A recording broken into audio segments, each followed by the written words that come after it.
আসলে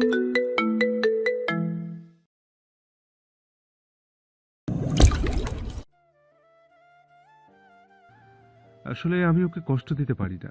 নিজের কষ্ট করে বানানো নোট পড়ে কেউ যখন আমাদের থেকে ভালো রেজাল্ট করে, আমাদের খারাপ লাগে। উপরন্তু প্রাপ্তি তো বলে দিয়েছিল সে কারোর সাথে নোট শেয়ার করে না। রাইসা ভ্রুকুচকে শুধালো। আপনার মতে না জেনে আমার উপর দোষ দেওয়াটা ঠিক ছিল? আবরার ভেবাচাকা খেলো, আমতা আমতা করে বলল। আমি সেটা বলিনি।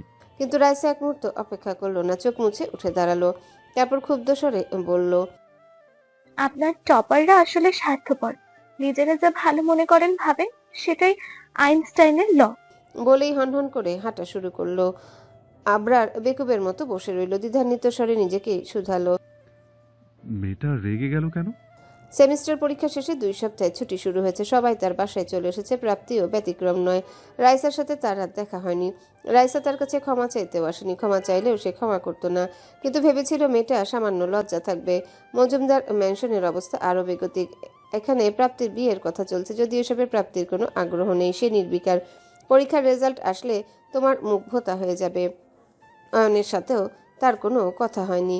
সেদিন রেগে চলে আসার পর অয়ন বহুবার ফোন করেছে, কিন্তু প্রাপ্তি ধরেনি। তার প্রচণ্ড রাগ হয়েছিল অয়নের উপর, কিন্তু বাসায় আসার পর থেকে অকারণেই ওই বিরক্তিকর লোকটার কথা মনে পড়ছে। লোকটার পরীক্ষা কেমন হচ্ছে, পাশ করবে তো? ব্যাকলগের পরীক্ষায় কত মার্কের উত্তর দিয়েছিল, কিছু জিজ্ঞাসা করা হয়নি। পাপিয়া বোনের কাছে খুব অবাক হচ্ছে, তার বোন ফোনের দিকে তাকিয়ে থাকে, অথচ এমনটা মোটেও তার স্বভাব নয়। রাত তখন 2টো, ঘরের প্রতিটা প্রাণ ঘুমিয়ে। সজরে বেজে উঠল প্রাপ্তির ফোন। প্রাপ্তি তখনও ঘুমায়নি, গল্পের বই পড়ছিল, দ্য ইনভিজিবল ম্যান। একটু বিরক্তি নিয়ে ফোনটা ধরল। সে ওপাশ থেকে গাঢ় স্বর ভেজে আসলো। বারান্দা আসো ভালোবাসা, তোমাকে দেখতে ইচ্ছে করছে। প্রগাঢ় স্বর কানে আসতে বুকটা ধক করে উঠল প্রাপ্তির। তার হৃদস্পন্দন অকারণেই বেড়ে গেল। মুহূর্তে মনে হলো তার গলার কাছে হৃৎপিণ্ড উঠে এসেছে। কণ্ঠনালীর কাছে এসে মুখ দিয়ে বেরিয়ে যাবার পায়তারা করছে। প্রাপ্তি জমে গেল যেন। পাপি এখনো ঘুমায়নি। তার সামনে টেস্ট পরীক্ষা, সে ফজরের নামাজ পড়েই ঘুমায়। কি উত্তর দিবে বুঝে উঠতে পারছে না। অজানা ভয়ে তার স্বর হারিয়ে গেছে, অথচ অপর পাশের মানুষটি বলেই চলেছে। আসবে না ভালোবাসা? একটু দেখা দিবে না? মশা কামড়ে কামড়ে আমার অর্ধেক রক্ত শুষে নিয়েছে। এখন যদি ডেঙ্গু হয়ে আমি মরে যাই, ভূত হয়ে কিন্তু তোমার ঘরেই উঠব। প্রাপ্তি এই পাগলটাকে বুঝাবে কি করে? তার ঘরে তো বারান্দায় নেই, আছে জানালা, সেটার সামনে আলমারি রাখা। এই ঘরে দিনের বেলাতেও কোনো আলো ঢুকে না, চিরটাকার লাইট জ্বালাতে হয়। প্রাপ্তি ঠোঁট ভিজালো। পাপিয়ার সামনে কথা বলতে পারছে না, গলা থেকে স্বর বের হচ্ছে না। কি জ্বালা! এমনটা হবার কোনো কারণ নেই, অথচ এমন একটা অনুভূতি হচ্ছে যেন সে লুকিয়ে চুরিয়ে প্রেম করছে।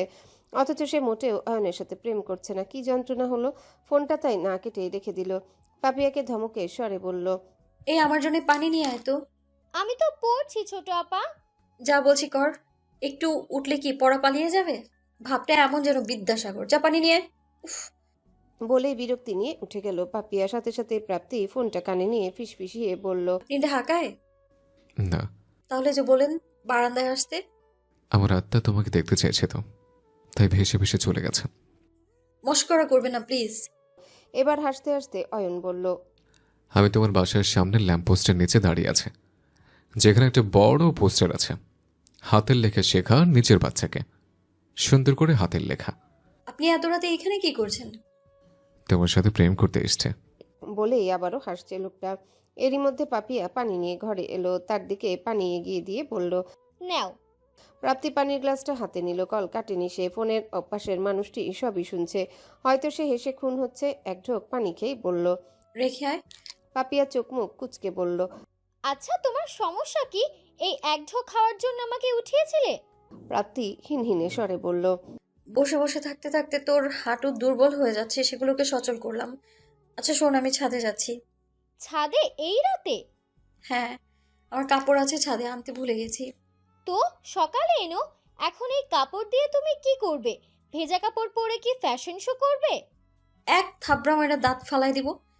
যা পর। পড়ার নাম নাই, শুধু ফটর ফটর। পাপিয়া ধমক খেয়ে ধপাধপ পা ফেলে পানির গ্লাস রাখতে চলে গেল। এদিকে প্রাপ্তি ফোনটা কানে নিয়ে বলল, আমি ছাদে যাচ্ছি, আর যদি আপনি সত্যি বাইরে না থাকেন তো খবর আছে আপনার। বলেই ফোনটা কেটে দিল। তারপর ঘর থেকে বের হবার সময় পাপিয়াকে বলল, কেউ জিজ্ঞেস করলে বলিস আমি ছাদে আছি, গরম লাগছিল তাই হাওয়া খেতে গিয়েছি। আর আমাকে একটা ফোন দিস, আমি নেমে আসবো। পাপিয়া হতবাক স্বরে শুধালো, ফোন দিব কেন? যা বলছি করবি, এত উত্তর দিতে পারবো না। বলেই বেরিয়ে গেল প্রাপ্তি। যাবার সময় খুব সাবধানে নিচের কেচি গেটের চাবি এবং কলাপসেবল গেটের চাবিটা নিয়ে বের হলো। খুব ধীর পায়ে পা টিপে টিপে ছাদে উঠল প্রাপ্তি। ছাদের পশ্চিমে একটা কম ভোল্টের আলো জ্বলে, আজও সেটা জ্বলছে। ছাদের বিশাল লোহার গেটটা ঠেলে রেলিং এর কাছে গিয়ে দাঁড়ালো প্রাপ্তি। নিচে তাকাতেই দেখলো ল্যাম্পপোস্টের গা ঘেঁষে সাদা শার্ট পরিহিত লম্বা পুরুষকে। ল্যাম্পপোস্টের হলদেটে আলোতে সুদীর্ঘ পুরুষটিকে কোনো মায়ের থেকে কম লাগছে না। আচ্ছা, এই মানুষটিকে কোনো সিনেমার নায়কের মতো লাগছে। অপুর সংসারে অপুর মতো হয়তো খুব ছোটকালে সিনেমাটা দেখেছিল প্রাপ্তি। সৌমিত্র চট্টোপাধ্যায় সেই সৌম্য মুখখানা এখনো কোথাও না কোথাও তার মস্তিষ্কে এঁটেছিল। তাই তো আজ এই কৃষ্ণ আধারে ল্যাম্পপোস্টের নিচে অয়নকে ঠিক তেমন লাগছে। সাধারণ, অথচ কোথাও না কোথাও এক অদ্ভুত রহস্য জুড়ে আছে। হাসি মুখের আড়ালে শত শত দুঃখকে পুঁজি করে রাখা এক যুবক। প্রাপ্তি মৃদু হাসল। কখনো অয়নকে সে এভাবে ব্যাখ্যা করবে জানা ছিল না। প্রাপ্তি এক দৃষ্টিতে তাকিয়ে রয়েছে পুরুষটির দিকে। এত রাতে সে কোনো পুরুষকে দেখার জন্য ছাদে এসেছে। ভাবতেও নিজেকে তাচ্ছিল্য করতে ইচ্ছে হলো, অথচ সে এসেছে। হঠাৎ চোখাচোখি হলো তাদের। শুভ্র মুখখানায় হাসি ছড়িয়ে গেল, সাথে সাথে বেজে উঠল ফোন। প্রাপ্তি ফোনটা কানে দিতেই ওপাশের মানুষটি বলে উঠল, তুমি এত কাছে, তবুও কত দূরে দাঁড়িয়ে আছো। আমার মনে হচ্ছে আমি চাঁদকে দেখছি। দূর থেকে ঝলক তো দেখছি, অথচ তৃষ্ণা মিটছে না। নেশা করেছেন? তোমার মনে হচ্ছে? প্রাপ্তি মৃদু হেসে বলল। কতজনকে এই লাইন বলেছেন? অয়ন হেসে দিল, নিঃশব্দে হাসলো। প্রাপ্তি ঠিক টের পেল। অয়ন হাসি অক্ষত রেখেই শুধালো, তোমার কি মনে হয়? সখানেককে তো বলেছেনই। হয়তো। লুচ্চা কোথাকার। তাই লুচ্ছের জন্য এত রাতে ছাদে দাঁড়ালে কেন? অয়নের প্রশ্নে থতমত খেলো প্রাপ্তি। সত্যিই তো, সে কেন ছাদে এলো? কত সতর্কতার সাথে এলো যেন কেউ ট্রেন না পায়। এখন 2:30 বাজে। নিস্তব্ধ গলি, কুকুরের স্বর অদূরে শোনা যাচ্ছে। প্রাপ্তিকে কখনো ঠেলেও ছাদে পাঠানো যায়নি, তাহলে আজ সে কেন এলো? অয়ন মৃদু হেসে বলল, ভালোবাসা? হুম? আমার কি মনে হচ্ছে জানো? কি? আমি কোনো 19 বছরের যুবক, সে তার প্রেমিকের জন্য শত ক্রোশ দূর থেকে শুধুমাত্র নিজের তৃষ্ণা মেটাতে এসছে। অথচ তুমি আমার প্রেমিকা নাও। আমি 19 বছরের আবেগী যুবক নই। তাহলে আমি কেন তোমার জন্য 4.5 ঘন্টা জার্নি করে এসছে বলো তো? প্রাপ্তি কিছু বলল না, শুধু তাকিয়ে রইল। তার বুক কাঁপছে, লোমগুলো কেমন দাঁড়িয়ে গেছে, হৃদস্পন্দন প্রবল বেগে ছুটছে। অয়ন মৃদু স্বরে বলল, তুমি কিছু বলবে না ভালোবাসা? প্রাপ্তি শুকনো একটা ঢোক গিলল, নিজেকে সন্তর্পণে সামলে বলল, আপনার পরীক্ষা কেমন হয়েছে? এটাই জিজ্ঞেস করার ছিল। আর কি জিজ্ঞেস করব? অয়ন আনমনেই হাসলো, তারপর বলল, আমাদের শর্ত মনে আছে তো? আগে রেজাল্ট দেখ। নিজের স্টুডেন্টকে এত আন্ডার এস্টিমেট করছো? আন্ডার এস্টিমেট করছি না, তবে ওভার এস্টিমেট করতে যাচ্ছি না। আচ্ছা, আপনি ঢাকায় কখন এসেছেন? এই তো 1 ঘন্টা হবে। প্রাপ্তি একটু থেমে বলল, অনেক রাত হয়েছে, আপনার বাড়ি যাওয়া উচিত। কেউ দেখলে চোর ভাববে। আমার জন্য চিন্তা হচ্ছে? একেবারেই না। আপনাকে ধরে নিলে আমার কি তাতে? নিষ্ঠুর। কবে ফিরছেন? পরশুদিন। একটা কাজ আছে। তাহলে মিথ্যে কেন বলেছিলেন যে আমায় দেখতে এসেছেন? ছাদের মৃদু আলোয় প্রাপ্তির মুখখানা খুব স্পষ্ট দেখা যাচ্ছে না, তাই অনুমান করতে পারল না অয়ন যে প্রাপ্তি কি অভিমান করেছে কিনা। ফোনের কণ্ঠে ঈষৎ রাগের আভাস পেল যেন। অয়ন তাই গাঢ় স্বরে বলল, আমি তোমাকে দেখতে এসেছি ভালোবাসা, বিশ্বাস হয় না? না। একটা আবদার করি। কিসের আবদার? একটু নিচে আসবে? 5 মিনিট। কেউ দেখলে কেলেঙ্কারি হবে। হোক, একটু কেলেঙ্কারি। নাহলে প্রেম যে প্রেম মনে হয় না। আপনার এমন দর্শন বিদ্যাগুলো কই থেকে আসে? সবই ভালোবাসার প্রতিক্রিয়া। একবার ভালোবাসে দেখো না ভালোবাসা, দেখবে অটো দর্শনিক হয়ে যাবে। থাক, পুরান পাগলের ভাত নাই, আবার নতুন পাগলের আমদানি। অয়ন হো হো করে হেসে উঠল। ওদিকে নুহাসের তীক্ষ্ণ স্বর কানে এলো। হলো তোর রোমিও লাইট? প্রাপ্তি ঘাড় কাত করে উকি দিতেই দেখলো পঙ্গপাল হাজির, নুহাস, পলাশ এবং শিহাব। অয়ন গাঢ় স্বরে আবদার করল, শুধু 2 মিনিটের জন্য নিচে আসবে ভালোবাসা, কিছু দেওয়ার আছে। মৃদু বাতাস বইছে, আবহাওয়া নরম হয়ে গেছে। কুয়াশা একটু একটু করে কুণ্ডলি পাকাচ্ছে ধরণীতে। শীত আসবে আসবে, অথচ প্রাপ্তির কপালে ঘাম। সে এক প্রকার ছুটে নিচে এসেছে, খুব সাবধানে গেট খুলেছে। উকি দিয়ে দেখেছে কেউ আছে কিনা। কেউ নেই, নিস্তব্ধ ঘেরা গলি। অয়ন এগিয়ে এসে তার হাতে একটা প্যাকেট ধরিয়ে দিল। তার পেল গাল জোরে নিজের রুক্ষ হাতের আদলে নিয়ে মৃদুস্বরে বলল, হ্যাপি বার্থডে ভালোবাসা। আজকে প্রাপ্তির জন্মদিন। হ্যাঁ, আজ 27 অক্টোবর। অথচ প্রাপ্তি নিজেরও মনে ছিল না। বাসায় কখনোই তার জন্মদিন পালন করা হয় না। দাদি বলেছেন জন্মদিন পালন করা পাপের কাজ। এজন্য কখনো তাদের 3 বোনের জন্মদিন পালন তো দূর, কেউ কখনো উইশও করে না। হয়তো এই কারণেই প্রাপ্তির কাছে জন্মদিন কোনো বিশেষ দিন নয়। অথচ এই লোকটির কি করে মনে আছে সে জানলই কিভাবে? প্রাপ্তি স্তব্ধ চোখে তাকিয়ে রইল অয়নের দিকে। অয়ন মৃদু হেসে পড়ল। এখন যাও। গলির একদম মাথায় 3 মস্কেটিয়ার্স। নুহাস চাপড় মেরে হাতের মশাটাকে মেরে বলল, আচ্ছা রোমিও লাইট, প্রেম করছে, আমরা কেন মশার কামড় খাচ্ছি? শিহাব আঙ্গুলের ফাঁকের সিগারেটে একটা শুকটান দিয়ে বলল। যাতে কুকুরে দৌড়ানি দিলে বাঁচাইতে পারে। পলাশ কাঁদো কাঁদো স্বরে বলল, সামনের রিধির জন্মদিন। আমি তো ভেবেছিলাম রিধির জন্মদিনে এমনি ওর বাসার 12টার সময় দাঁড়াবো, তারপর উইশ করব, কিন্তু হৃদয় আমাকে চাকা দিল। নুহাস চরম বিরক্তি নিয়ে তাকালো পলাশের দিকে। শিহাবকে বলল, হারামজাদারে পদ্মা নদীতেই ফেলাই দেওয়া উচিত ছিল। বলছিলাম ওরে নিস না, এখন সহ্য কর। বুড়িগঙ্গায় ফেলাই যাই। ফেলানো যায়। পলাশ 2 বন্ধুর দিকে চেয়ে বলল। তোরা পাষণ্ড। এরই মধ্যে অয়ন এলো, পলাশের ঘাড়ে হাত দিয়ে বলল, কে পাষণ্ড? তোরা সব কয়টা? নুহাস পলাশকে উপেক্ষা করে বলল। প্রেম করা হয়েছে? অয়ন মৃদু হেসে বলল, এখনো তো অয়ন শিখদের প্রেম করেইনি। যেদিন অয়ন শিখদের প্রেম করবে, প্রেমিক সমাজ তাকে কর্নিশ করবে। প্রাপ্তি খুব পা টিপে টিপে ঘরে আসলো। পাপিয়া তখনও সজাগ, কেউ টের পায়নি, তাই হাঁপ ছেড়ে বেঁচেছে। সে সরাসরি বাথরুমে চলে গেল। অসম্ভব কৌতূহল তাকে ঘিরে ধরেছে। বাথরুমের দরজাটা আটকে খুব সাবধানে প্যাকেটটা খুলল। লাল প্যাকেটের মধ্যে একটা লাল বক্স এবং কিছু কদম ফুল। এই অক্টোবরে কদম ফুল কোথায় পেল অয়ন ভাইয়া? লাল বক্সটা খুলতেই প্রাপ্তির চোখ বিস্ফোরিত হলো। রং বেরঙের কাচের চুড়ি, চুড়িও বুঝি এত সুন্দর হয়? প্যাকেটের নিচে 2টো চিরকুট, অয়নের গোটা গোটা হাতের লেখা। সিন্ধু পুষ্প আর প্রেমের মধ্যে মিল কই জানো? সিন্ধু পুষ্পের মতোই হুট করে ফুটে ওঠে প্রেম, নির্বাক কিন্তু মন জুড়ে। আরেকটি চিরকুটে লেখা, তোমার চোরের ঝংকার আমার হৃদয়ে ঝড় তোলে, মাতাল কালবৈশাখের তাণ্ডব ঝড়।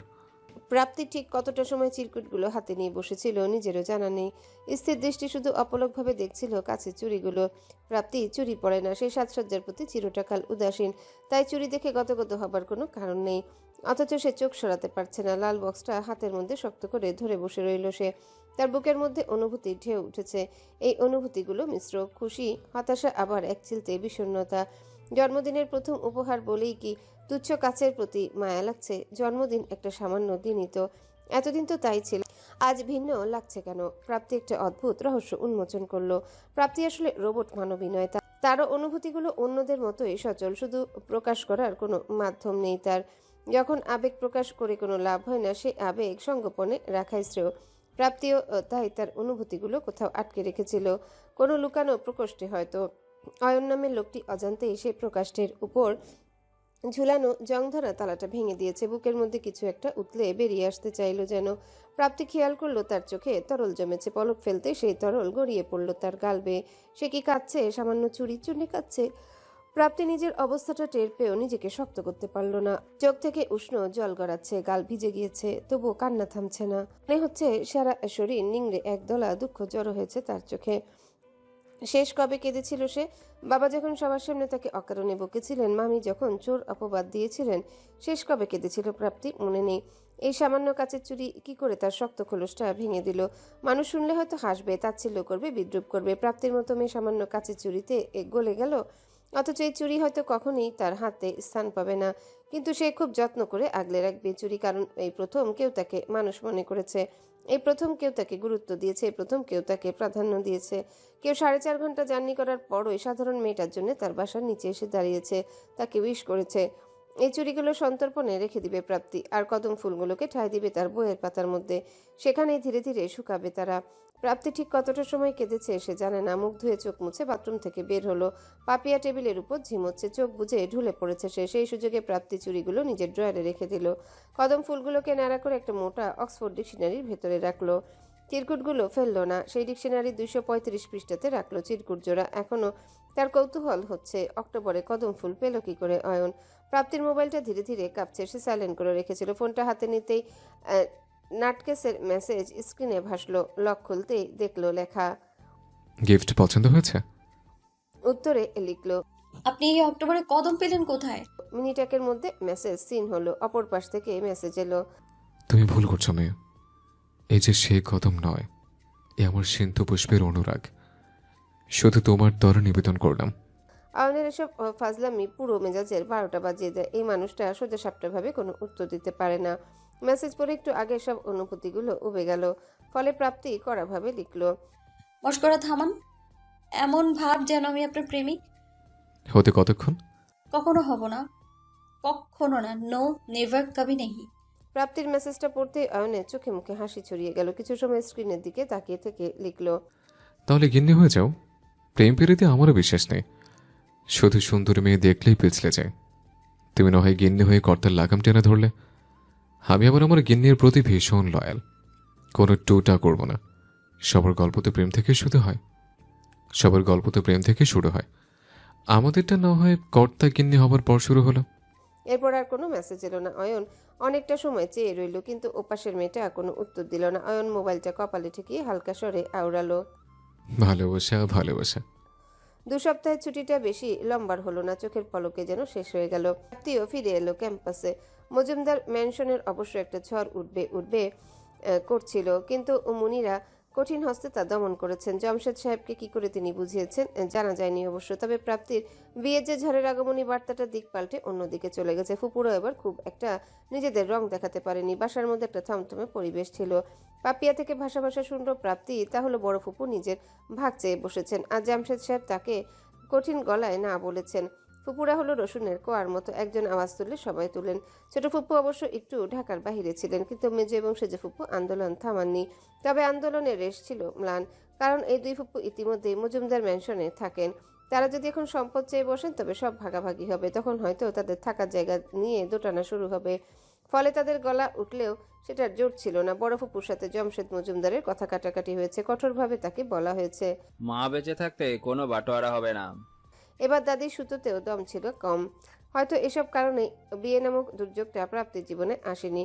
ভার্সিটিতে এসে প্রাপ্তি খেয়াল করলো ভার্সিটিতে ভিন্ন রকম বাতাস বইছে। পরীক্ষার আমেজ উবে গিয়ে নতুন আমেজে সাজলো ভার্সিটির ক্যাম্পাস। সামনে নতুনরা আসবে, অ্যাডমিশন টেস্ট হবে। সেই সাথে এক এক ডিপার্টমেন্টে ফেস্টিভ্যালে ধুম পড়লো। ভার্সিটির সবচেয়ে বড় ফ্যাকাল্টির মধ্যে ট্রিপলি, মেকানিল এবং সিভিল পড়ে।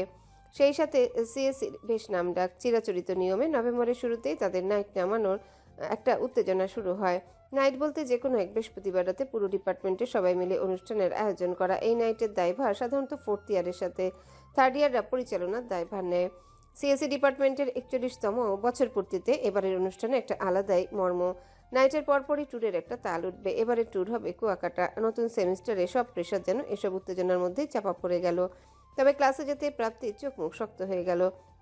2 সপ্তাহ পর রাইসার মুখোমুখি হলো সে। যে রাইসা সবসময় তার পাশে বসতো, সে এখনো অন্য একটা মেয়ের পাশে বসেছে। রাইসার সাথে তার চোখাচোখি হলো। অবশ্য রাইসা চোখ নামিয়ে ফেললো। প্রাপ্তি একা একাই বসলো। ক্লাস শুরু হলো। একে একে রুটিনের 4টা ক্লাস শেষ হলো। ক্লাস শেষে বেরিয়ে যাবার সময় রাইসা মৃদুস্বরে ডাকলো প্রাপ্তিকে। প্রাপ্তি, শোনো। প্রাপ্তি ভ্রু কুচকে তাকালো তার দিকে। নিজেকে স্বাভাবিক রেখে বলল, বলো। রাইসা একটা দীর্ঘশ্বাস ফেললো, তারপর গড়গড় করে বলল, আমি তোমাকে ঠকাইনি। আমি তোমার নোট কাউকে দেইনি। ওরা কি করে তোমার নোট পেয়েছে আমিও জানি না। আমি শাহানুরদের কনফ্রন্ট করেছি, কেউ উত্তর দেয়নি। বিশ্বাস না হলে জিজ্ঞেস করতে পারো। তোমার যদি এখনো মনে হয় আমি তোমার নোট বিলি করেছি, তাহলে তুমি ভুল ভাবছো। আমি তোমার প্রতি কৃতজ্ঞ, কিন্তু তাই বলে মিথ্যে অপবাদ দিব না। আমি রেজাল্ট ভালো করার জন্য তোমার সাথে কখনো মিশিনি। তোমার সাথে বন্ধুত্ব করার কারণ ছিল তুমি আমাকে জাজ করো না, আর আমি মিথ্যা বলি না। হ্যাঁ, কিন্তু তুমি কথা লুকিয়ে যাও। কি লুকিয়েছি? তুমি অয়ন ভাইয়ের ফার্মে কাজ করো, আমায় বলনি তো। এটা লুকানো না। আমি কি করে তোমায় বিশ্বাস করি বলো তো? কাঠগলায় শুধালো প্রাপ্তি। রাইসা একটু চমকালো। সে প্রাপ্তিকে কথাটা জানায়নি, এর কারণ অয়নের প্রতি প্রাপ্তির ঘৃণা বিতৃষ্ণা। সে অনর্থক ঝামেলা চায়নি, কিন্তু টাকা তারও প্রয়োজন ছিল। রাইসার এবার একটু রাগ হলো। সেও ভাবলিহীন স্বরে বলল, যেমন তুমি তোমার ব্যক্তিগত জীবন কারোর সাথে শেয়ার করতে পছন্দ করো না, আমিও করি না। এটা নিশ্চয়ই দোষের কিছু না। কি বলতে চাইছো তুমি? কিছুই বলতে চাইছি না, শুধু বলছি সবার একটা সিক্রেট থাকে। অয়ন ভাইয়ের ফার্মে কাজ করাটা আমার সিক্রেট। আর আমার সিক্রেট কি শুনি? রাইসা মৃদু হাসলো। সে হাসিতে সামান্য বিদ্রুপ ছিল। বলল, সারা ক্যাম্পাস জানে প্রাপ্তি, তুমি আর অয়ন ভাই প্রেম করছো। প্রাপ্তি স্তব্ধ হয়ে গেল। সাথে সাথে বিদ্রোহ করে বলল, আমার আর অয়ন ভাইয়ের মধ্যে কোনো সম্পর্ক নেই। আমি কি অন্ধ প্রাপ্তি? আমি দেখি না? অয়ন ভাইয়া তোমার সাথে ক্যাফেতে বসেন। অয়ন ভাইয়ের সুবাদে সিনিয়র আপুদের রুমে তুমি থাকতে পারো। সবকিছু জানি আমরা। ইভেন এক রাতে তুমি ক্যাম্পাসেও আসোনি। আমি এগুলো নিয়ে আসলে কথা বলতে চাই না, কারণ এটা তোমার পার্সোনাল লাইফ। তুমি আমাকে বলবে কিনা সেটা তোমার ব্যাপার। সবাই যখন তোমাকে আর অয়ন ভাইকে নিয়ে নোংরা নোংরা কথা বলে, আমার শুনতে ভালো লাগে না। আমি কখনো তোমাকে কিছু বলিনি, কারণ আমার ধারণা ছিল তুমি এমন কিছু করছো না। আর থাকলো অয়ন ভাইয়ের ফার্মে কাজ করার ব্যাপার, আমি তোমাকে তখন বলিনি, কারণ তুমি একটা সময় অয়ন ভাইয়ের নাম শুনতে পারতে না। মনে করে দেখো, আমি তোমাকে বহুবার বলেছিলাম অয়ন ভাইয়ের ফার্মে কাজ করবে কিনা। আমার জানা ছিল না তোমার বান্ধবী হতে হলে আমাকে সূক্ষ্ম থেকে সূক্ষ্ম জিনিসও তোমাকে বলতে হবে। সেই দিক থেকে ধরলে তো তোমার সম্পর্কে কিছুই জানি না। যাকে তুমি কি করো না করো সেটা তোমার ব্যাপার। আমি শুধু তোমাকে এতটুকু বলবো, আমি তোমার নোট কাউকে দেইনি। আমি বোকা হতে পারি, কিন্তু প্রতারক নই। রাইসার দাঁড়ালো না। প্রাপ্তি এখনো দাঁড়িয়ে রইল। রাইসার কথাগুলো হাতুড়ির আঘাত করছে তার মাথায়। কিছু সময় পাথরের মতো দাঁড়িয়ে রইল। একটা কঠিন সিদ্ধান্ত নিল সে। অয়নের সাথে তার সমীকরণের ইতি টানবে সে, এবং তা এই মুহূর্ত থেকেই। রাইসা একাডেমিক ভবন ছেড়ে বহুদূর চলে এসেছে। গ্যারেজের কাছাকাছি আসতে এসে ধপ করে বসে পড়ল। বড় বড় ডিপার্টমেন্টের বিল্ডিং এর ছায় এই জায়গাটায় রোদ পৌঁছায় না। ছায়া থাকে সবসময়। গ্যারেজ, লেদার বিল্ডিং এবং মেকানিক্যাল বিল্ডিং এর মিলনস্থানে হিট ল্যাব। এখানে এই সময়টা মানুষের আনাগোনা থাকে না। মাঝে মাঝে একজোড়া প্রেমিক প্রেমিকাকে দেখা যায় বটে প্রেম করতে, কিন্তু আজ বোধহয় রাইসার ভাগ্য ভালো, তাই কাউকে দেখলো না। হাঁটুকের একটা মেয়ে মাটিতে উবু হয়ে বসে আছে। ব্যাপারখানা কারোর সামনে পড়লেও লজ্জা পেত সে, কিন্তু হাঁটতে পারছে না, আর পায়ে জোর নেই। প্রাপ্তিকে বলা কথাগুলো রাগের মাথায় গড়গড় করে বলে ফেললো। এখন অনুতাপ হচ্ছে, অপরাধবোধ একেবারে পিষে ধরেছে তাকে। প্রাপ্তি স্তম্ভিত, বিমূঢ়, মুখটা চোখের সামনে ভাসছে। প্রাপ্তি নিজের বান্ধবীর কাছ থেকে এমন অপশব্দ হয়তো কল্পনাও করেনি। বান্ধবী অবশ্য তারা এখন নয়, তাদের সম্পর্ক এখন শীতল হয়ে গিয়েছে, কিন্তু 2 সপ্তাহ আগেও তারা বন্ধু ছিল। প্রাপ্তিকে এতগুলো কথা বলাটা একেবারেই ঠিক হয়নি। বন্দুকের গুলি আর মুখের কথা 2 একবার বেরিয়ে গেলে ফেরানো যায় না। রাইসার উদ্দেশ্য মোটেও প্রাপ্তিকে এতগুলো কথা বলার ছিল না। সে শুধু প্রাপ্তিকে বলতে চেয়েছিল সে নির্দোষ, অথচ কতগুলো অবান্তর কথা বলে ফেলল। হয়তো এই কথাগুলো এতকাল তার মনে জমা ছিল। যখন বারবার প্রাপ্তি তাকে আঘাত করলো, সে আঘাতে তার মনের ভেতরে জমিয়ে রাখা অবান্তর কথাগুলো আগ্নেয়গিরি লাভার মতো বেরিয়ে এলো। রাইসা এবং প্রাপ্তি দুজনেই দুজনকে আঘাত করেছে। এই আঘাতের পর তাদের সম্পর্ক কি কখনো আগের মতো হবে? হয়তো সেই আগে সমীকরণটা কখনোই হবে না। রাইসার চোখ ভিজে এলো। আকাশ পাতাল ভেঙে কান্না পাচ্ছে। মাঝে মাঝে দূরত্ব বুঝিয়ে দেয় মানুষটা তার কত কাছের ছিল। ঠিক এমন সময় একটা ভারী স্বর কানে এলো। তুমি কাঁদছো কেন? পেটে ব্যথা করছে? মেডিকেলে যাবে? রাইসা চোখ তুলে তাকালো। তার চোখে ভেসে উঠল শ্যামবর্ণের সৌম্য মুখখানা। রাইসা ঠোঁট বাঁকিয়ে হাউমাউ করে কাঁদতে লাগলো। জড়ানো স্বরে বলল, আপনার ভাইয়া, আমি একটা অন্যায় করে ফেলেছি। 3rd ইয়ারের ছুটি প্রায় শেষের দিকে। ক্যাম্পাসে ফেরার প্রস্তুতি চলছে। ক্যাম্পাসে ফিরেই তাদের সিএসি নাইটের প্রস্তুতিতে নেমে পড়তে হবে। অয়নের ছুটির মধ্যে একটা নতুন অফিস গৃহ খুঁজে বের করলো। বেশ বড়সড় একটা বাসা, মোট 4টে রুম। 3টে রুম তার আন্ডারে কাজ করা ছেলেপেলেদের কাজের সেটআপ তৈরি করেছে, আরেকটা তার ব্যক্তিগত রুম। আজ থেকে এখানেই থাকবে সে। নিজের ছোট্ট খাটটায় গা এলিয়ে দিল অয়ন। খারাপ না ঘরটা। 4তলা বিল্ডিং এর 3 তলায় এই বাসাটি। অয়নের রুমটা একেবারে দক্ষিণ দিকে। এই বিল্ডিং এর আশেপাশে কোনো বাড়িঘর নেই, শুধু জমির পর জমি। চাষের জমি নাকি এমনি ফেলানো জানা নেই, তবে কোনো সীমানা নেই। মৃদু বাতাস ছুঁয়ে যাচ্ছে মুখখানা। মন্দ লাগছে না। অনুভূতির সুতোয় টান লাগলো ফোনের শব্দে। ফোনটা হাতে নিতে অচেনা নাম্বার দেখে চোখ কুচকালো অয়ন। ফোন ধরতে ওপাশ থেকে অদ্রিতার কাপা স্বর শোনা গেল। ভাইয়া, ভাইয়া, মা অজ্ঞান হয়ে গেছে। কথাখানা অনুধাবন করতে সময় লাগলো অয়নের। একটু নড়ে চড়ে গম্ভীর স্বরে বলল। আপনার কোথায়? অদ্রিতা দলা পাকানো স্বরে উত্তর দিল। ছোট ভাইয়া ক্যাম্পাসে গেছে, এখনো বাসায় আসেনি। আমি ফোন করেছি, কিন্তু ফোন কানেক্ট হচ্ছে না, বন্ধ বলছে। বাবা বাসায় নেই, আমি কি করব বুঝছি না ভাইয়া। অয়ন একটা দীর্ঘশ্বাস ফেলে বলল, প্যানিক করিস না। তুই কার ফোন থেকে ফোন করেছিস? দারোয়ানের। ওকে বল সিটি মেডিকেলে নিয়ে যেতে, আমি আসছি। অয়ন ফোন কেটে ঘর থেকে বেরিয়ে গেল। আবরারকে ফোন দেবার চেষ্টা করলো, কিন্তু ফোন বন্ধ দেখাচ্ছে। হাসপাতালের এমার্জেন্সি রুমের বেডে মৃণালিনী শুয়ে আছে। প্রেশার লো হবার জন্য সে জ্ঞান হারিয়েছিল। সুগারও কমে গিয়েছে। স্যালাইন দেওয়া হচ্ছে। আধা ঘন্টার পথ 20 মিনিটে পার করে অবশেষে উপস্থিত হলো অয়ন। মৃণালিনীর জ্ঞান এসেছে, কিন্তু শরীর দুর্বল। অদ্রিতা একটা প্লাস্টিকের চেয়ারে বসে ডাক্তারকে ব্রিফিং দিচ্ছে। আসার সময় মৃণালিনীর প্রেসক্রিপশন আনতে সে ভোলেনি।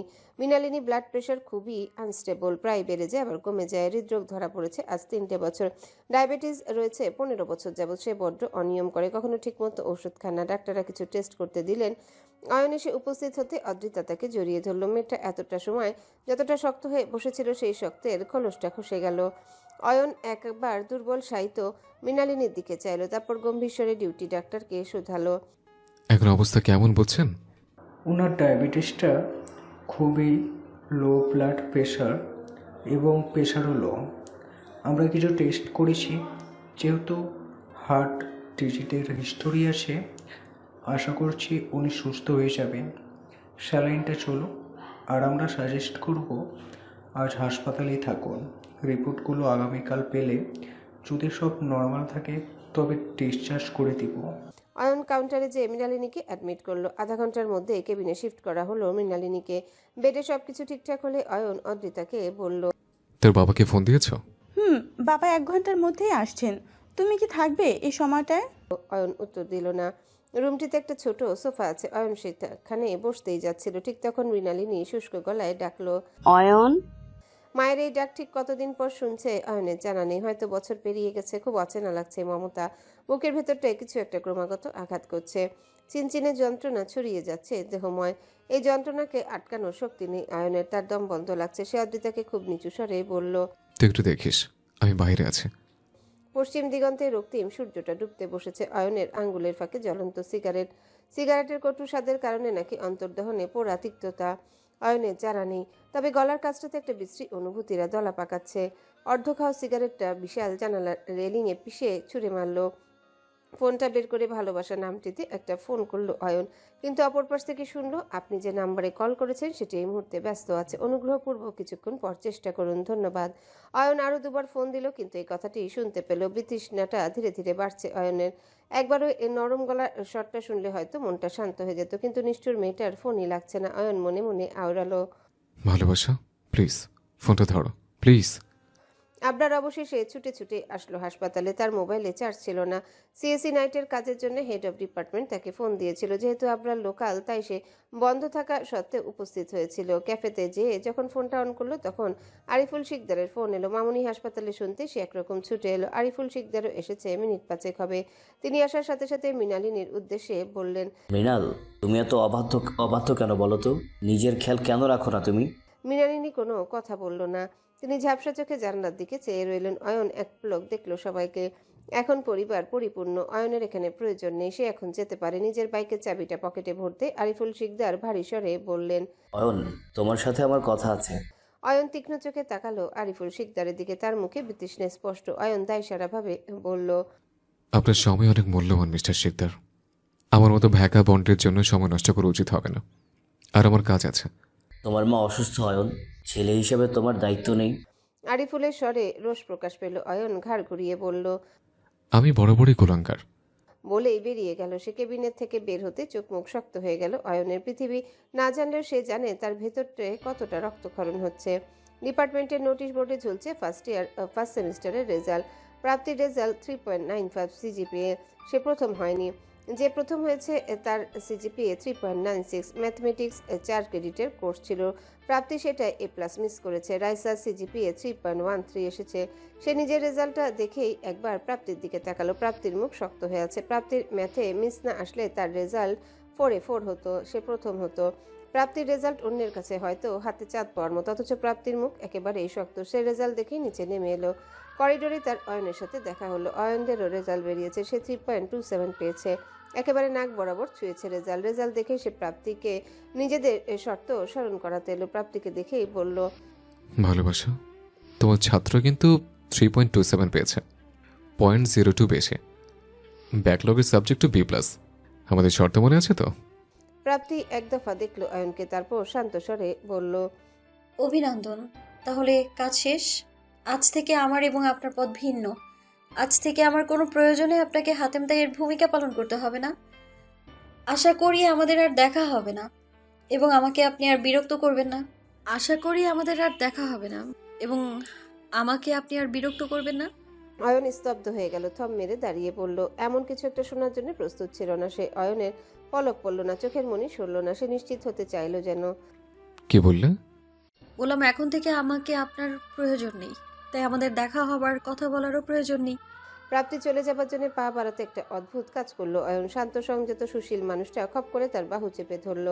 প্রাপ্তি প্রথমে বিস্মিত হলো, আশ্চর্যে তার মুখে রং পাল্টে গেল। অয়নের অবশ্য সেদিকে কোনো খেয়াল নেই যেন। এক প্রকার প্রাপ্তিকে টেনে একাডেমিক ভবন থেকে বেরিয়ে এলো। প্রাপ্তি ছটফটিয়ে বলল, অয়ন ভাই, হাত ছাড়ুন আমার। অয়নের কানে কিছু গেল না যেন। একেবারে টেনে টেনিস কোর্টের পাশের ওয়ার্কশপে নিয়ে গেল। পানির ট্যাঙ্কি এদিকটায় মানুষের আনাগোনা নেই, এখন ক্লাসের সময়, তাই কাকপক্ষীরও দেখা মেলা ভেয়ার। অয়ন তাকে দেয়ালে ঠেসে গম্ভীর স্বরে শুধালো, এবার বলো কি হয়েছে? প্রাপ্তি থতমত খেলো, মস্তিষ্ক এলোমেলো হয়ে আছে। ঘনীভূত হয়েছে এক অজানা ভয়। ভয়ের উৎস অয়নের শীতল চোখ। তার শীতল চোখের ধারালো দৃষ্টি প্রাপ্তিকে জমিয়ে দিচ্ছে। তবুও সাহস সঞ্চয় করে বলল, এসব কি পাগলামো করছেন?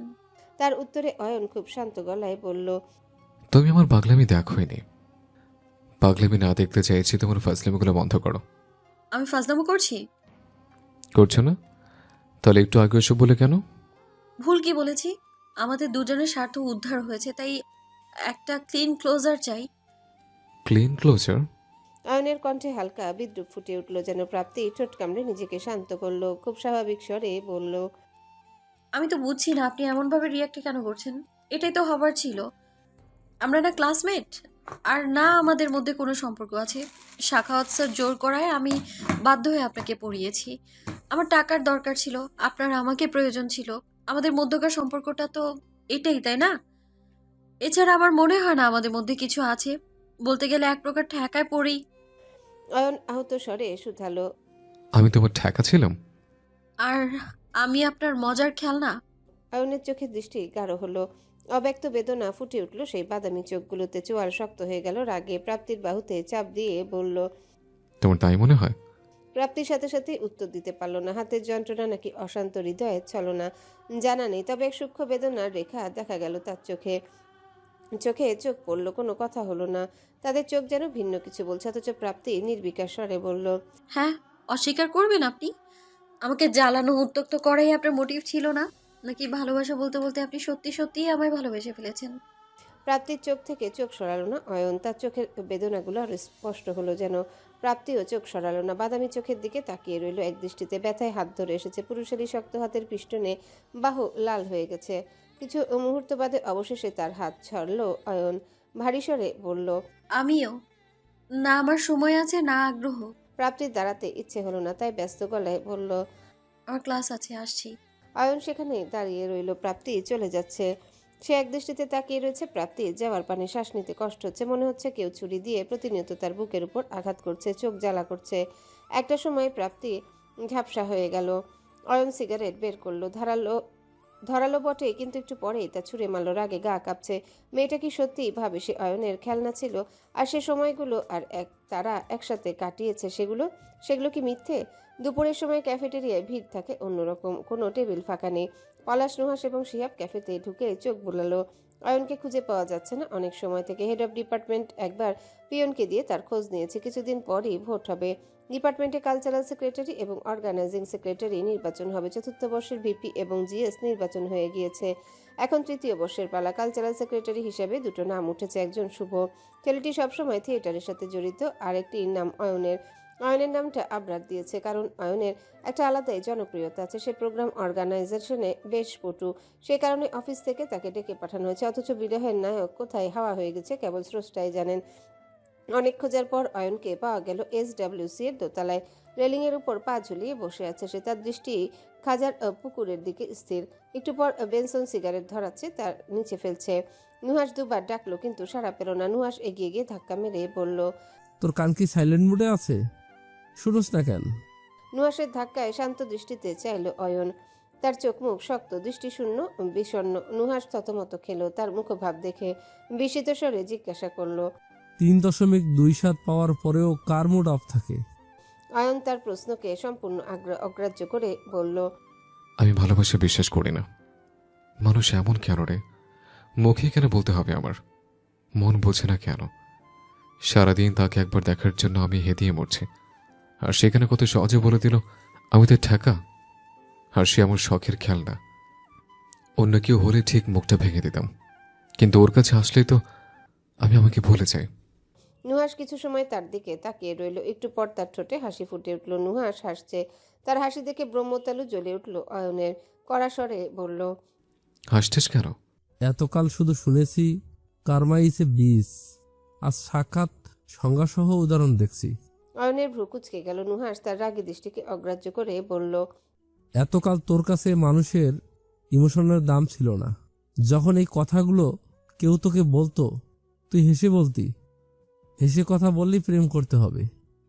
এখন রিভার্স হয়ে গিয়েছে। মনে আছে তাসফিয়ার কথা? She was obsessed with you. তুমি তো স্নিগ্ধা চেয়ার্ড হয়ে কাজ ঝেড়ে ফেলেছিলি। তেলাপোকাও তাই করেছে তোর সাথে।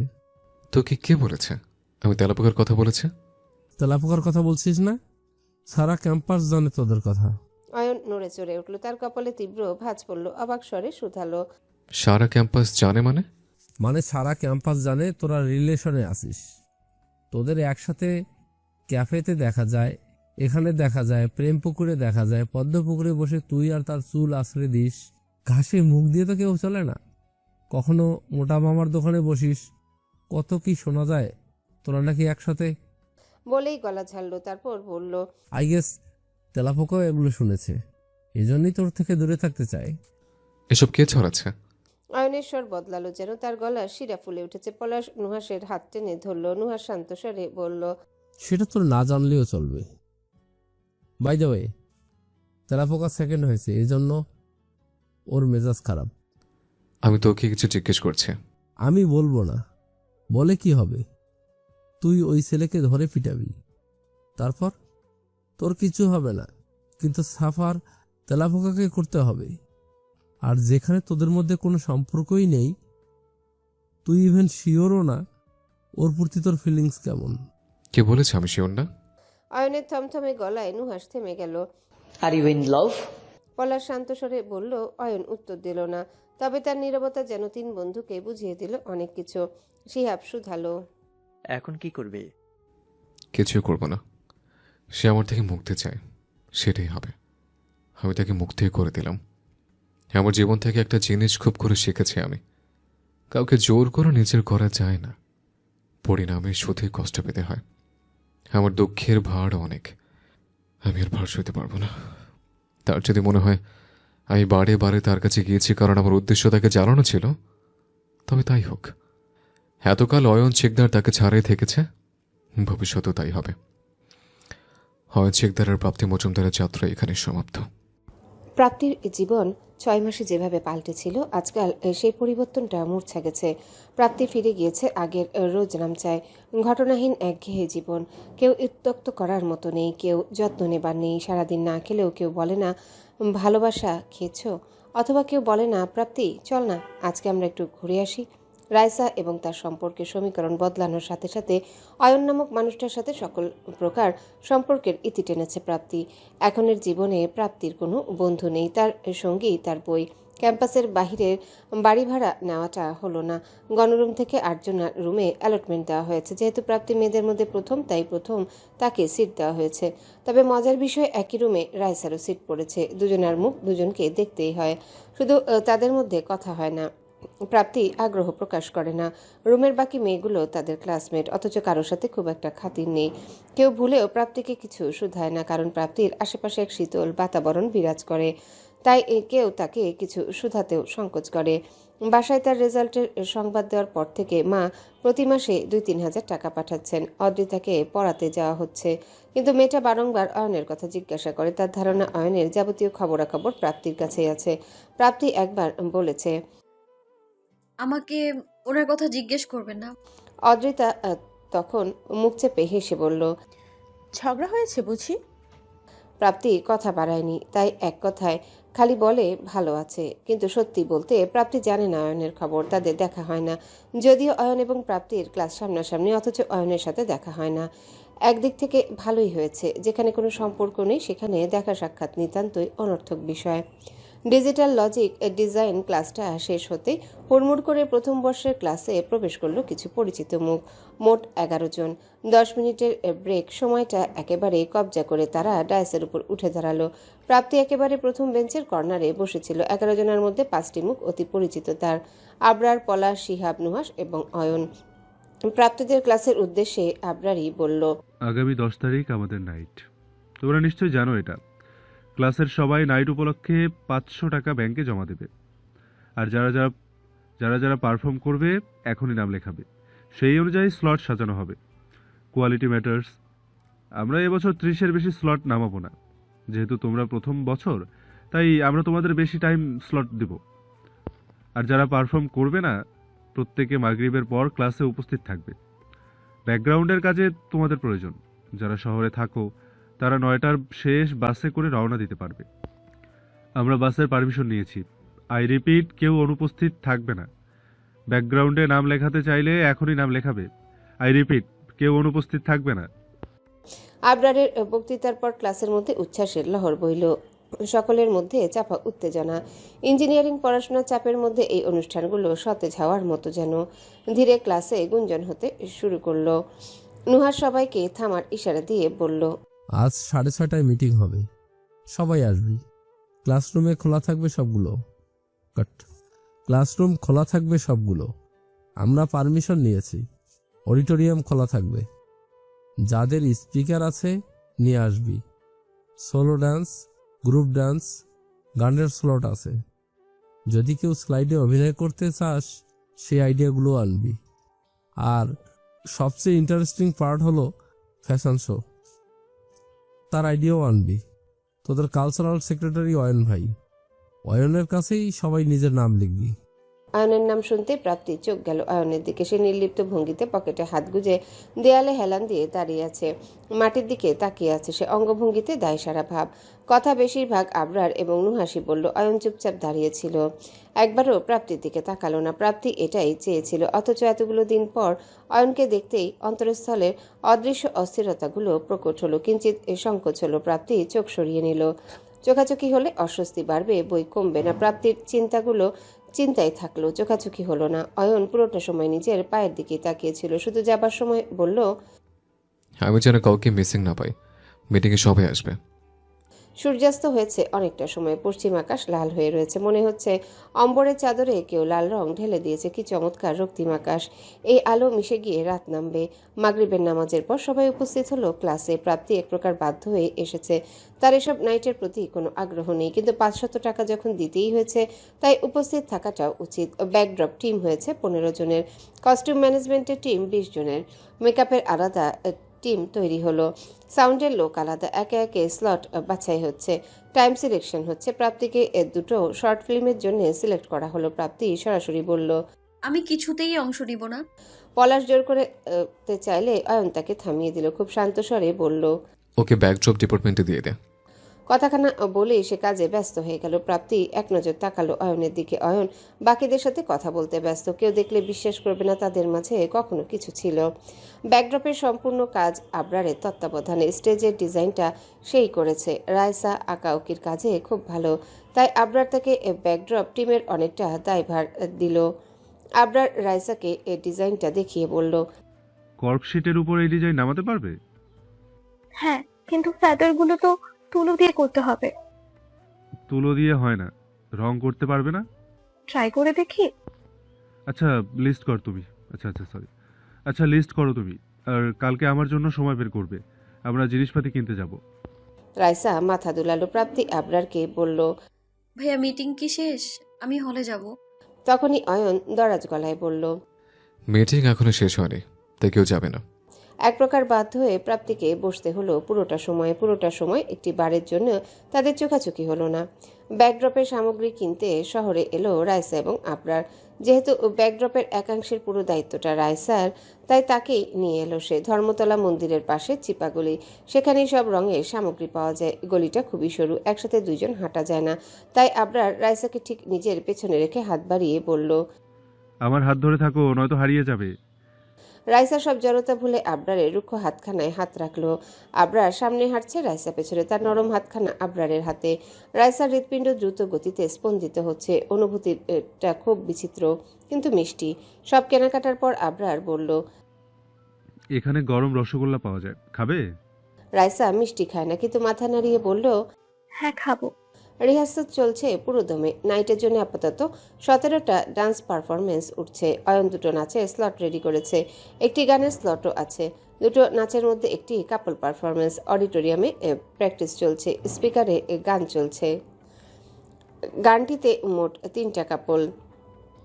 অয়নের পার্টনার বিনতি, সে বরাবর নাচের মেয়ে, তাই অয়ন আর বিনতি নাচের প্র্যাকটিস দেখার জন্য অনেকেই বসে আছে, শীষ বাজাচ্ছে, তালি দিচ্ছে। শুধু একজন আর দৃষ্টি শীতল, এক দমবন্ধকর অনুভূতি গিলে এক কোনায় বসে রয়েছে সে। প্রাপ্তির ভীষণ বিরক্ত লাগছে, বিশেষ করে যখন গানের শেষে বিনতি অয়নকে মালা পরিয়ে দিচ্ছে।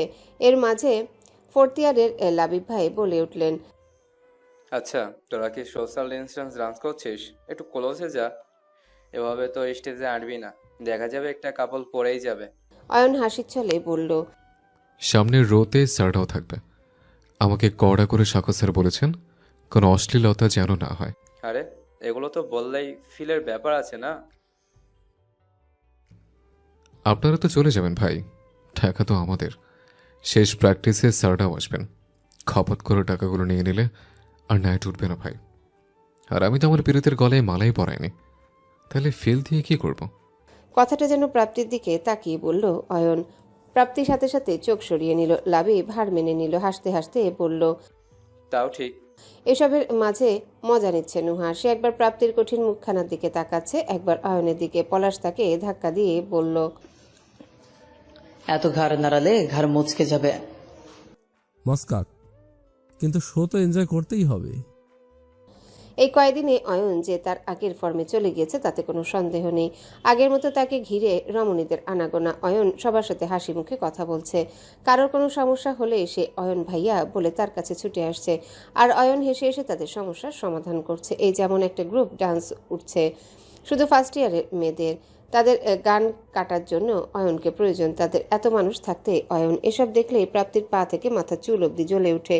দাঁত কামড়ে এই বিরক্তিগুলো গিলে বসে আছে, বসে বসে কর্কশিট ভাঙছে, কারণ এটাই এখন তার কাজ। ভাবতেও অবাক লাগে, এই তো মাসখানেক পূর্বে ভালোবাসা ভালোবাসা বলে মাথা খেয়ে ফেলতো লোকটি, অথচ এখন এমন একটা ভাব যেন সে তাকে কখনো চিনেও না। প্রাপ্তি তাকে কিছু জিজ্ঞাসা করলেও সে অন্যকে দিয়ে উত্তর দেওয়ায়। প্রাপ্তি একটা ক্লিন ক্লোজার চেয়েছিল, অথচ এই ক্লিন ক্লোজারটা তাকে সবচেয়ে বেশি পুরাচ্ছে। মস্তিষ্ক মনকে দমাতে চাইছে বারবার, কিন্তু মন সেদিকে দিকভ্রষ্ট হয়েছে। সে অয়ন নামক পুরুষের এমন উদাসীনতায় ত্যক্ত বিরক্ত।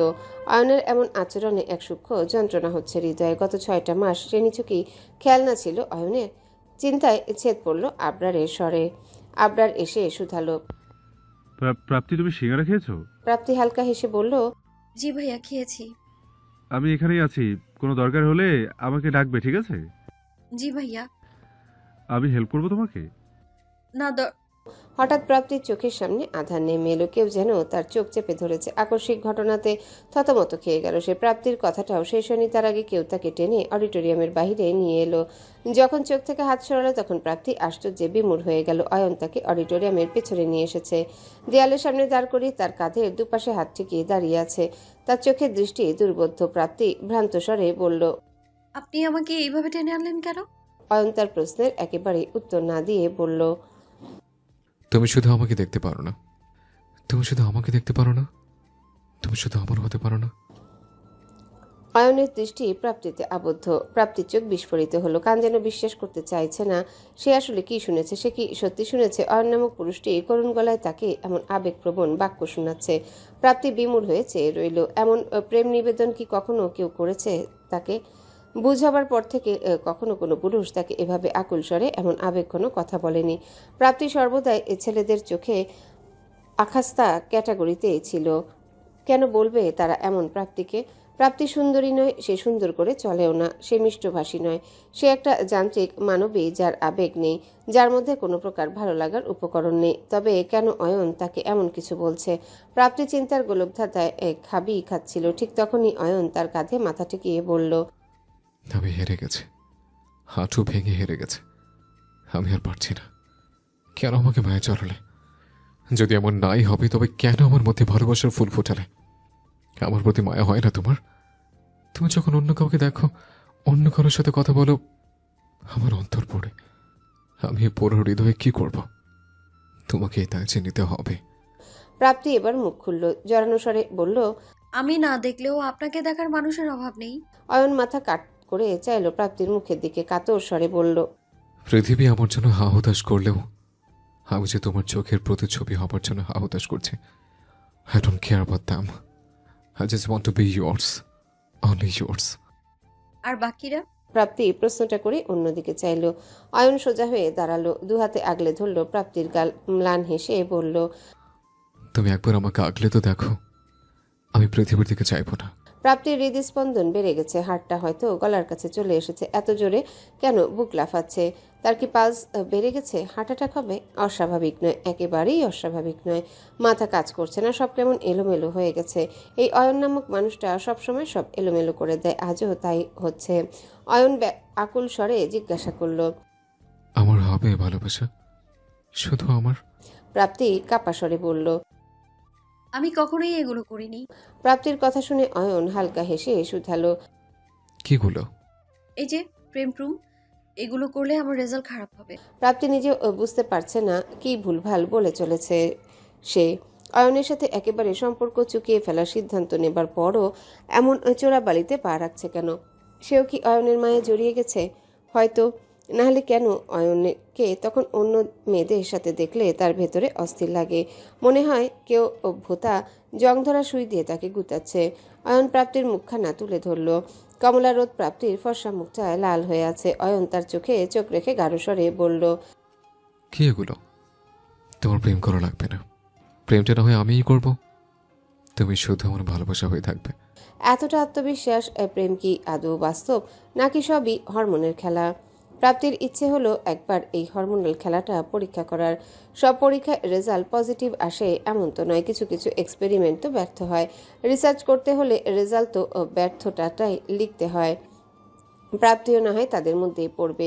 তবু একটা জলজান্ত থিসিস কেন বাদ দিবে সে? থিসিস টপিক প্রেম, আর সে প্রেমের স্যাম্পল সে এবং অয়ন। প্রাপ্তির অযৌক্তিক মস্তিষ্ক যখন তার রিসার্চ টপিকের অবজেক্টিভ অংশটা সাজাচ্ছিল তখন মন বলে উঠল। আমি আমার জিনিস কারোর সাথে ভাগ করি না। আপনি যদি আমার হতে চান তবে শুধু আমার হবেন, আর কারোই না। কারো না মানে কারো না। অয়ন প্রথমে কিছু সময় বিহ্বল চোখে চেয়ে রইল। মিনিট দুই পর বুঝলো প্রাপ্তি কি বুঝাতে চাইছে। সে প্রাপ্তির হাতটা নিজের হাতের মধ্যে নিল, তারপর হনহন করে হেঁটে গেল অডিটোরিয়ামে। অডিটোরিয়ামের ভেতর যেতে প্রাপ্তি হাত ছাড়িয়ে নিল। অয়ন বিষয়টা খেয়াল করলো কিন্তু ঘাটালো না। সে ভেতরে গিয়ে বিন্তির মুখোমুখি হয়ে বলল। বিন্তি, আমি তোমার সাথে নাচতে পারবো না। অয়নের এমন কথায় বিন্তি এক প্রকার লাফিয়ে উঠল। নাইটের বেস্ট ডান্সের একটি ছিল তাদের নাচ। শুধু বিন্তি নয়, ফোর্থ ইয়ারের লাবিব ভাই, যিনি নাচের সেগমেন্ট সাজাচ্ছিলেন, তিনিও আকাশ থেকে পড়ার মতো ভঙ্গিতে বললেন। কি বলিস, মাথা খারাপ নাকি? সেগমেন্ট বানিয়ে ফেলেছি, এখন এগুলো বললে হয়? অয়ন একেবারেই দায়সারা ভাবে বলল। আমি নাচবো না ভাই, আমার। কথাটা বলে একবার থামলো, প্রাপ্তির দিকে চাইলো। প্রাপ্তির মুখটা সাদা পাতার মতো ফ্যাকাশে হয়ে আছে, তাই অয়ন একটু থেমে বলল। আমার গানের প্র্যাকটিস হয়নি, আমি মাঝে টান পড়েছে, পেইন হচ্ছে। এমন হলে আমি আরেকটা গ্রুপ ডান্স যেটা আছে ওটা করতে পারবো না। ওটা পিনিকের ডান্স, ওটা না হলেও কোনো সমস্যা নেই। আমার আছে ভাই, আর এমন তো না যে ড্যান্সের অভাব। সেকেন্ড ইয়ারে রাতুল করবে, ওর 4টা ডান্স। মৃদুল লাফিয়ে বলল। আমি করতে পারবো না ভাই। মৃদুল গত 2 বছর যাবৎ বিন্তিকে পছন্দ করে, সুতরাং ওর জন্য বিন্তির সাথে নাচা অনেকটা মেঘনা চাইতে বৃষ্টি। লাবিব ভাই অবাক স্বরে শুধালেন। তুই পারবি? হ্যাঁ, করিও ইজি আছে, আমি করে নিব। বৃষ্টির আমার সাথে একটু প্র্যাকটিস করতে হবে, এই যা।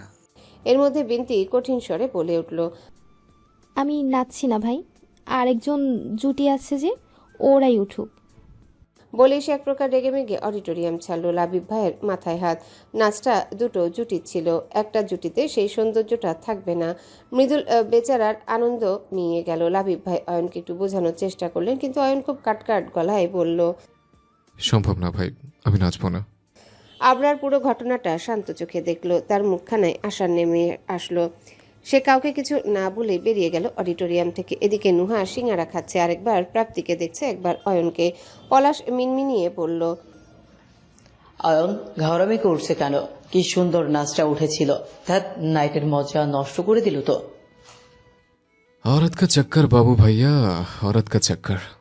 ব্যাকগ্রাউন্ডের কাজ চলছে মুক্তমঞ্চে, অনুষ্ঠানটা মুক্তমঞ্চে হবে, তাই মাপঝোঁকে যেন কোনো সমস্যা না হয়, তাই ব্যাকড্রপের টিম তাদের সব কাজ মুক্ত মঞ্চেই করছে।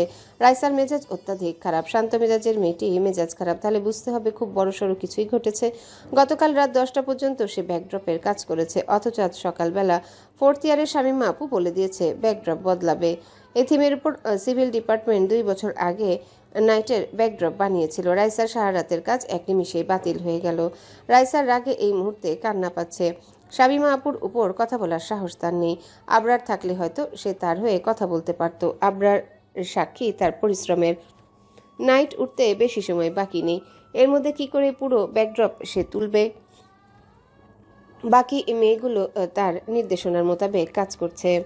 এখন তাদের পরিশ্রমও মাটি হয়ে গেল। রাইসা মুক্তমঞ্চে পা ঝুলিয়ে বসে আছে, এর মধ্যে কেউ একজন তার পাশে বসলো। দীর্ঘশ্বাস ফেললো সে। রাইসাকে চমকে পাশে তাকাতেই দেখলো আবরার এসে বসেছে তার পাশে। আবরারের মুখখানা মলিন।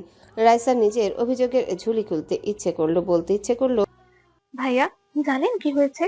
শামীমা আপু আমার আউট কাজ বাতিল করে দিয়েছেন। এখন মাত্র 6 দিনে কি করে আমি ব্যাকড্রপ তুলবো? কিন্তু আবরার শূন্য দৃষ্টিতে তাকিয়ে রয়েছে খাজা হলের পুকুরের দিকে, তার চোখে অদ্ভুত বিষণ্ণতা। রাইসা খানিকক্ষণ তার দিকে তাকিয়ে শান্ত স্বরে শুধালো, ভাইয়া আর ইউ ওকে? আবরার তখন মলিন স্বরে শুধালো, তুমি কখনো অপোজিট জেন্ডারের প্রতি অ্যাট্রাক্টেড হয়েছো? আবরারের অকপটে করা প্রশ্নে রাইসা বিমূঢ় হয়ে গেল। অ্যাট্রাক্টেড শব্দটাকে ভেঙে ভাবার্থ বোঝার চেষ্টা করলো সে। বহুবার অ্যাট্রাক্টেড হয়েছে। সুদর্শন সুপুরুষের প্রতি অ্যাট্রাক্টেড না হওয়াটাই বরং এই বয়সে বেমানান। তবে সে অ্যাট্রাকশনটা শুধু শব্দের মধ্যে সীমাবদ্ধ ছিল। কখনো রাইসার সাহসে কুলায়নি, আবার এই সামান্য ভালো লাগাটিকে সে কখনো গুরুত্বও দেয়নি। অনেক কারণ আছে সেটার। প্রথমত তার পরিবার প্রচণ্ড রকমের রক্ষণশীল চিন্তাধারার। বিয়ের পূর্বের প্রেম তাদের চক্ষুশূল, যে কারণে ইচ্ছাকৃতভাবে কখনো ভালো লাগাগুলোকে পাত্তা দেয়নি রাইসা। খামোখা কষ্ট পাওয়ার কি মানে? তাই আবরারের প্রশ্নের ঠিক কি উত্তর দেওয়া যায় বুঝে উঠল না রাইসা। পাল্টা প্রশ্ন করলো, আপনি কি ছ্যাঁকা খেয়েছেন? প্রশ্নটা এতটাই অকপটে ছিল যে আবরারের চিন্তার মেঘে ছেদ পড়ল। সে রাইসার দিকে তাকালো বিমূঢ় চোখে। অনেকক্ষণ চুপ থেকে সে বলল, আমি ছ্যাঁকা খাওয়ার পর্যায়েও যেতে পারিনি, তার আগেই নো এন্ট্রি। বলেই একটু হাসলো আবরার। সূর্যটা ঠিক মাথার উপরে, অথচ তাপ বেশি নেই। পুকুরের ধারে বলে ঠান্ডা বাতাস এসে মুখে লাগছে। আবরারের চুল উঠছে, চশমার ভেতরটা ঘোলাটে, চোখগুলোর অদ্ভুত মায়া উকি দিচ্ছে। রাইসার মন বলল, তুই আবার ক্রাশ খেলি? ছ্যা। অয়ন গিটারে সুর তুলছে। সন্ধ্যা হয়ে এসেছে। নীরব ক্লাসরুম। অডিটোরিয়ামের গ্যাঞ্জামে সে যাবে না। এর মধ্যে নুহাস এসে একটা ঠোঙায় জিলাপি নিয়ে এলো। অয়ন নোট ঠিক করতে ব্যস্ত। নুহাস ঠোঙা এগিয়ে বলল, কোন গানটা গাচ্ছিস? মেঘের পরে। নুহাস মুখে জিলাপি পুড়ে শুধালো। নুহাস মজার ছলে বলল, তুই কি এই গান তোর না হওয়া প্রেমিকা যার সাথে ব্রেকআপে তুই বিরহের নায়ক বনে বসেছিস তার জন্য ডেডিকেট করছিস? বেবি কল্পনা করিনি। একটা নোট লিখতে লিখতে অয়ন তখন মৃদু হেসে বলল, everything feels strange until you fall in love. Nuhash জিলাপিটা চাবাতে ভুলে গেল। অয়ন তার মুখের দিকে না তাকিয়ে বলল, আমি নাইটে ওকে প্রপোজ করব। আমি যে শুধুই ওর, সেটা তোকে বোঝাতে হবে। অয়নের গম্ভীর গলার বলিখানা শুনেই নাকে মুখে বিষম খেলো নুহাস। খক করে কাশতে শুরু করলো সে। অয়ন একবার তাকিয়ে পানির বোতল এগিয়ে দিল। অনেক কষ্টে তা ধরলো। এক নিঃশ্বাসে পানি খেলো, গলা পরিষ্কার করলো, মাথায় থাপ্পড় দিল 4-5টা। প্রায় 17 মিনিট পর সে স্বাভাবিক হলো, তাও বড় বড় নিঃশ্বাস নিচ্ছে। অয়ন নির্বিকার। সে তার গিটারের নোট ঠিক করতে ব্যস্ত। নুহাস গায়ে লিয়ে দিল। অয়ন শুধালো, বাইচে আসোস? তুই সিরিয়াস? মানে তুই সত্যি ওর প্রেমে পড়েছিস?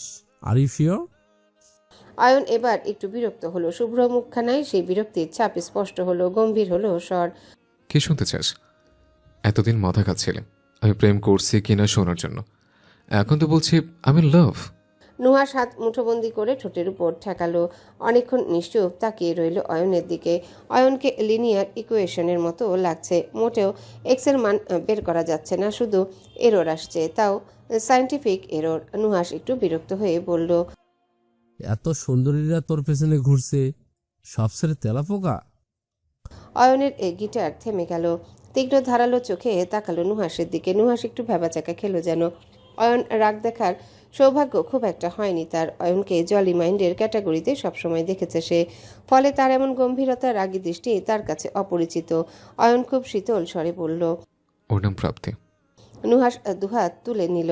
সাদা পতাকা তুলে দেওয়াই উচিত। খুব শান্ত এবং নরম স্বরে বলল, সরি, আমি শুধু জিজ্ঞেস করছি হাউ ওয়েল। প্রেমে পড়ার জন্য কমফর্টেবিলিটির ব্যাপার না, তোদের মধ্যে কোনো সামঞ্জস্যতা নেই। প্রাপ্তির গেট আপ আমি ছেড়েই দেই, সেটা ম্যাটার করে না। প্রেম অন্ধ, তোদের স্বভাব চরিত্র মেলে না। প্রেমে পড়ে তুই পাগলাই গেছিস বুঝতেছি, কিন্তু প্রেমে পড়ার জন্য সেটার একটা রিজন লাগে। I am not doubting, but তোর প্রেম ডাজন্ট রিয়েলি মেক সেন্স। আমার কাছে ব্যাপারটা হুতাশ লাগছে। তোকে তো কম দিন দেখছি না, তুই মুখ থুবড়ে প্রেমে পড়বি। আমি বিশ্বাস করলে প্রাপ্তির প্রেমে পড়বি। ইকুয়েশন মিলছে না। দেখ, প্রাপ্তিকে যতটা দেখেছি ও কিন্তু খুব সিরিয়াস যে কোনো ম্যাটারই। এমন না হয় যে তোর মোহ কেটে গেল আর তেলাপোকা ফেসে গেল। অয়ন নুহাসের কথাটা শেষ করতে দিল না, তার আগেই বলে উঠল, আমার প্রাপ্তি, প্রাপ্তি আমার মোহ না, ও আমার ভালোবাসা, আমার নিঃস্ব জীবনের একরত্তি আলো, এক মুঠো শান্তি। আমি ভালো থাকতে ওর কাছে যাই, আমি আমার দুঃখ ভোলা তোর কাছে যাই। আমি জানি না কবে ওর প্রেমে পড়েছে, যখন ও আমাকে হাঁটু কাটতে বাধ্য করেছিল, নাকি যখন অন্ধকারে আমাকে সাহস দিয়েছিল, নাকি যখন আমাকে থাপ্পড় মেরেছিল, নাকি যখন ওকে শাড়িতে দেখেছে। আমি সত্যিটা জানি না, তবে আমার ভালো লাগে যখন আমার আশেপাশে থাকে।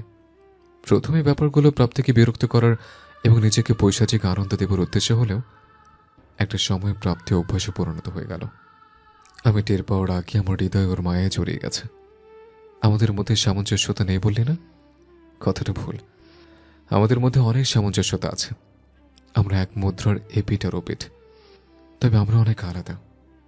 আমার মতো ওর মধ্যে কোনো কপটতা নেই। জানিস, ওর চোখ পড়তে পারি আমি। এক অদ্ভুত জেদে ভরা মেয়েটা, হার মানতে চায় না, হারতে চায় না। আমি ওর স্বচ্ছতার প্রেমে পড়েছি, ওর মনের জোরের প্রেমে পড়েছি, ওর সাহসের প্রেমে পড়েছি, ও অটুট স্পৃহার প্রেমে পড়েছি। লুক ডাজন্ট ম্যাটার নুহাস, দিন শেষে মানুষটার সঙ্গ ম্যাটার্স।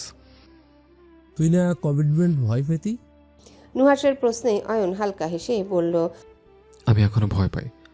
আমি সম্পর্ক ভাঙা ভয় পাই, আমি একা হয়ে যাওয়া ভয় পাই, আমি একাকিত্ব ভয় পাই, কাউকে ভালোবাসতে বাসতে নিঃস্ব হয়ে যাওয়া ভয় পাই। কিন্তু আমার উপাসে মানুষটা প্রাপ্তি। আমি জানি ও আমার হাত ছাড়বে না, ও আমাকে কখনো ভাঙতে দেবে না। প্রতিটা ভাঙা অয়নের জন্য একটা অটুট প্রাপ্তি খুব দরকার, যার সাথে ঝগড়া করতেও শান্তি, যাকে ভালোবাসতেও ক্লান্তি আসবে না। নুহাস বন্ধুর কথাগুলো মুগ্ধ হয়ে শুনছিল। অয়নের বাসায় কি সমস্যা সেটা কখনো তার বন্ধু তিনজনকে জানায়নি, কিন্তু নুহাস এটুকু জানে অয়নের সাথে তার পরিবারের সম্পর্কটা স্বাভাবিক নয়। নুহাস কখনো ঘাটায়নি। অয়নের হাসির পেছনে বিষণ্ণতাকে জানতে ইচ্ছে হয়নি, তবে আজ বন্ধুর কথাগুলো শোনার পর থেকে মনটা ভালো লাগছে। প্রাপ্তির সাথে অয়নের প্রেমের ভবিষ্যৎ কী হবে নুহাসের জানা নেই, তবে এটুকু বুঝতে পারে সবসময় প্রেম থেকে পালিয়ে বেড়ানো অয়ন মুখ থুবড়ে প্রেমে পড়েছে। নাইটের আর একদিন বাকি।